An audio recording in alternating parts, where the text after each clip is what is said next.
Hello, I'm having a hard time, and I don't know where to start. My mother broke her leg before Christmas. Now she's lying at home, and all the worries of shopping, cooking, washing, cleaning, accompanying her to the toilet, company, fall on me. The thing is, I'm not a first-time teenager. I have an illness that I have to deal with, and I don't work in the city I live in.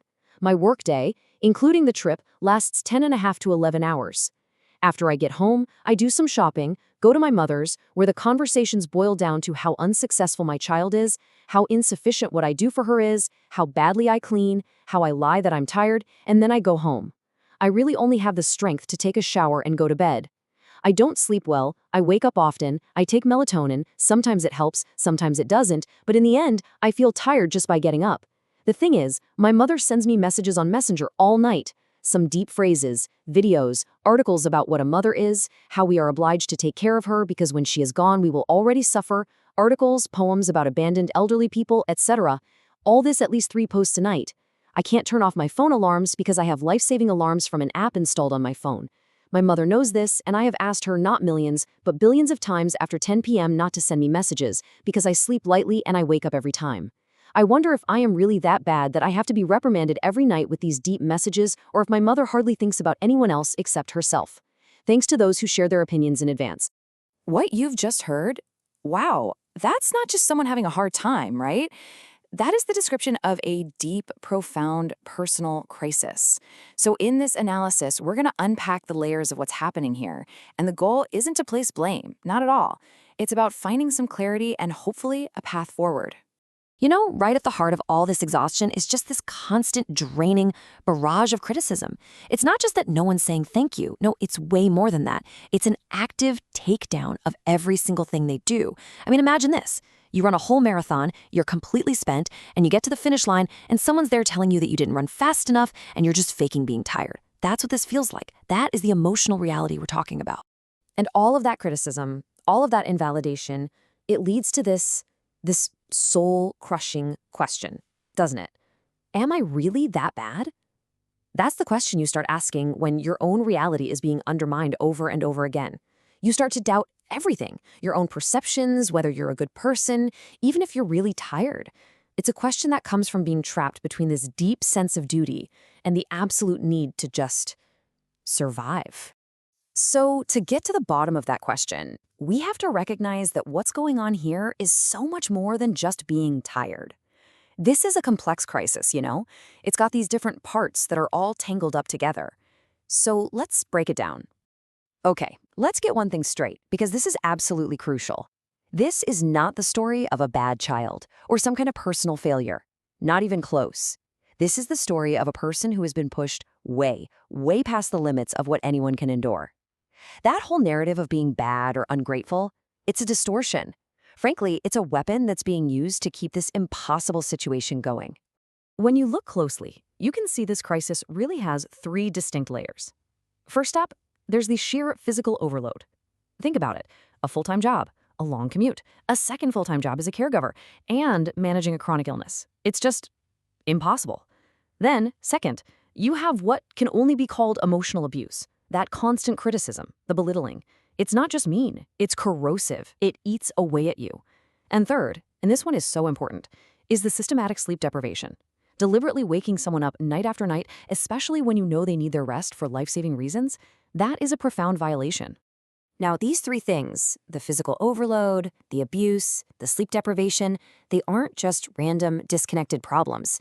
They're all symptoms of a very specific and, sadly, a very common relationship dynamic. And to really understand what's going on, we've got to put a name to the mechanism that's driving all of this. And that mechanism is called control through guilt. It's this destructive pattern where things like love and care get all tangled up with obligation and shame. So instead of communication building a connection, it's used to create this sense of debt, one that you can never fully repay. And that keeps the other person stuck, always focused on the controller's needs. When you see it through that lens, those nightly messages look completely different, don't they? They might be disguised as these deep thoughts or poems about a mother's importance, but their real function becomes crystal clear. They aren't about connection at all. They're a tool of control, designed to make sure that even when you're supposed to be resting, your mind is never, ever free from her needs. Okay, so Recognizing this dynamic is the first huge step. But the next one is just as important. You have to act. And listen, this isn't about stopping the care. It's about changing the rules of the game so that caring for someone else doesn't mean destroying yourself in the process. And how do you do that? It starts with setting a vital boundary. And this is such a critical shift in mindset. Look at the difference here. A plea, like, please don't send me messages, puts all the power in the other person's hands. It's a request they can just say no to. But a rule is a statement about what you are going to do. After 10 p.m., I will read messages in the morning. See? That's not a negotiation. It's you announcing how you're going to take care of yourself. One invites an argument, the other just states a fact. So, how do you put this into practice? Well, it really boils down to 3 actionable steps. Number 1, state your boundary as a rule. Say it clearly, say it calmly, and don't feel like you have to justify it. Number 2, stop defending yourself. Getting into arguments about whether you're really tired just keeps you stuck in that toxic loop. Short, firm responses like, I see it differently or I disagree are all you need. And number 3, redefine what help means. Real, sustainable help for another person can't be built on the rubble of your own well-being. It's just not possible. And if you struggle to believe the words, then please listen to your body, because your body isn't lying. That terrible sleep, the constant bone-deep fatigue, needing sleep aids that don't even work anymore, that's not just being tired. That is your biological alarm system blaring at full volume, screaming that the way things are right now is completely unsustainable. Your body is telling you a total system failure is coming if something doesn't change. So all of this, it brings us right back to that painful question from the beginning. Am I really that bad? But now, after breaking down the situation, after really understanding the dynamics at play, we can answer that question, and we can answer it with absolute certainty. I want you to really hear this. Let it sink in. You are not bad, you're not ungrateful, you are not heartless. You are a person who has a limit. Being a good person, a loving person, doesn't mean you have to be a bottomless well for everyone else. Having limits isn't a moral feeling, it's just part of being human. In fact, recognizing your limit is one of the most responsible things you can do for yourself and for the people you're trying to care for. And let's end on this thought, because it's such a powerful way to reframe everything. The problem here isn't that you're not strong enough.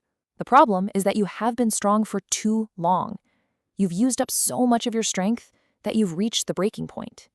So the goal now isn't to find more strength. The goal is to be wiser, to start protecting the precious strength you have left. So we want to leave you with this question to think about. Maybe your situation is as extreme as the one we just discussed, or maybe you're just starting to see some of these patterns. Either way, just consider this. What is one small, clear rule, not a plea, but a rule, that you could establish in your life that would start to protect your well-being, that would help you reclaim a little bit of your peace? Because finding the answer to that question, well, that could be the start of everything.